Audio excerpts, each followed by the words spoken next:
કેન્દ્રીય મંત્રીમંડળે caesium, graphite, rubidium અને ઝિકોર્નિયમ જેવા મુખ્ય ખનિજો માટે રોયલ્ટી દરોમાં સુધારો કર્યો છે.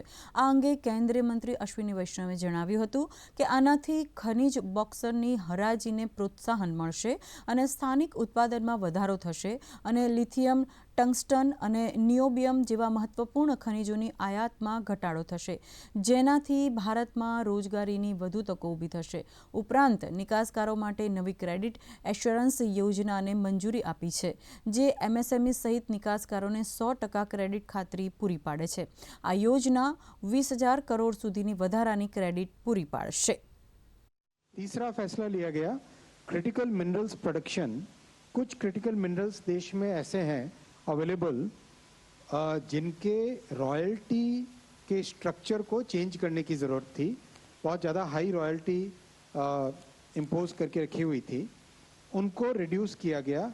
पहला है ग्रेफाइट, दूसरा है जिरकोनियम, तीसरा है रूबिडियम और चौथा है सीजियम. इन तीनों पे आज कैबिनेट में फैसला हुआ कि इनके ऊपर जो रॉयल्टी है वो रिड्यूस की जाएगी, जिससे कि इनका प्रोडक्शन बढ़े.